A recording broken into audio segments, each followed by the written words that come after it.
Right కవిత petition తిరస్కరించింది court. CBI custody petition పై తీర్పు reserve చేసింది. సిబిఐ అరెస్ట్ చేయడంపై అభ్యంతరం వ్యక్తం చేస్తూ కవిత వేసిన పిటిషన్కి సంబంధించి అప్డేట్ ఇది. దీనికి సంబంధించి మరిన్ని అప్డేట్స్ మరి reporter crime bureau chief Krishna Reddy తెలుసుకుందాం. కృష్ణ చెప్పండి.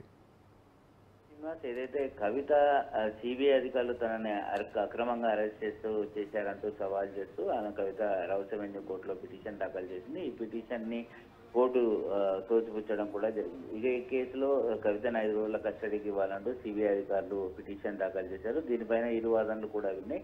కవితని గతంలో తాము కేసు నమోదు చేసిన క్రమంలో ఆమె ఇంటికి వెళ్లి 3 రోజుల పాటు విచారించాలని అనుకున్నాం. వారి ఇంటికి వెళ్ళినప్పుడు ఆ పార్టీకి సంబంధించిన నేతలు కానీ కార్యకర్తలు మొత్తం భయభ్రాంతులకు గురి చేసి అసలు తమకు ఏదైతే విచారణ చేయకుండా నానా అడ్డుపడ్డారు. ఆ తర్వాత ఆమెకు 41A CRPC కింద నోటీసులు ఇచ్చినప్పటికీ కూడా కవిత విచారణకు హాజరు కాలేదు. కేసు వ్యవహారానికి సంబంధించి కవితను అరెస్ట్ చేయాలి. ఒకవేళ కనుక ఆమెకు బెయిల్ వచ్చి బయటకు వెళ్తే ఖచ్చితంగా ఆమె దొరకడం కష్టమే కాదు, కేసు మొత్తం నీరు గారిపోయే ప్రమాదం ఉంటుంది. ఇందులో భాగంగానే కేసులో విచారణ చేసి దానికి సంబంధించిన ఆధారాలు దొరికాయి కాబట్టి కవితను అరెస్ట్ చేశాము.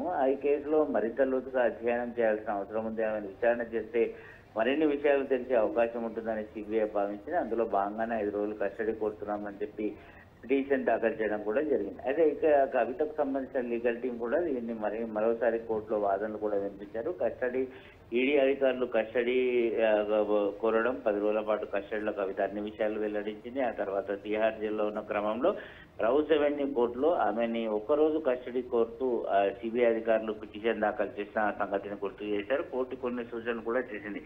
కానీ ఎప్పుడైతే 15వ తేదీన ఆమె రెగ్యులర్ బెయిల్ వ్యవహారానికి సంబంధించి దీనిపైన విచారణ జరిగి కోర్టు తీర్పు వెల్లడించే సమయంలో కవితను కావాలని ఈడీ సిబిఐ అధికారులు కుట్ర పన్ని ఆమెని బయటికి రాకుండా ఈ తరహా కేసులు నమోదు చేసి అరెస్ట్ చూపిస్తున్నారంటూ వారు తప్పుపట్టారు. అంతేకాకుండా కవిత వ్యవహారం గతంలో సిబిఐ అధికారులు విచారణ చేసినప్పుడు ఆమె అన్ని విషయాలు కూడా పూర్తి స్థాయిలో వెల్లడించడం కూడా జరిగింది. అసలు ఈ కేసులో కవితకి ఎలాంటి సంబంధం లేకపోయినా తనని నిందితురాలుగా పరిగణించిందని చెప్పేసి వారు అభ్యంతరాలు వ్యక్తం చేశారు. సో ఇరు వాదనలు విన్న కోర్టు తీర్పు రిజర్వ్ చేసి పెట్టింది. Srinivas, thank you Krishna.